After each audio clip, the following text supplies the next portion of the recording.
సాధనలో గురువు మహత్యం ఎంతో గొప్పదని, గురువుని దేవుడిగా భావించి శరణాగతి చేయాలి.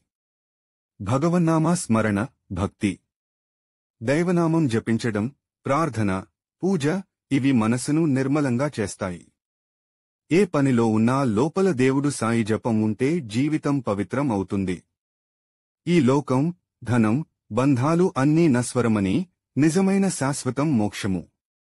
మనకు ఉన్నదానితో సంతృప్తిగా ఉండి, అతి ఆశలకు లోను కాకుండా జీవించాలి. జీవులందరిలో దేవుడు ఉన్నాడు. మనుషులు మాత్రమే కాదు, జంతువులు, పక్షులు, చిన్న జీవుల్లో కూడా పరమాత్మ ఉన్నాడు. అందుకే ఎవరితోనైనా ప్రేమతో ప్రవర్తించాలి, ఎవరిమీద క్రూరంగా ఉండొద్దు. మీరు నావైపు చూడండి, నేను మీవైపు చూస్తాను. మీ భారాలు నాకు అప్పగించండి, నేను మోస్తాను. నమ్మకం, భక్తితో పిలిచిన వారిని ఎప్పుడూ వదిలిపెట్టను. విశ్వాసం ఉంచు, ఓపిక పట్టు, నిజాయితీగా జీవించు, ఎవరికీ హాని చేయకు, సాధ్యమైనంత సేవ చేయు, గురువుని దేవుణ్ణి నమ్ముకుని పేరు జపించు. ఇదే ఈ సాయిబాబాకు అత్యంత ప్రియమైనదిమైనది.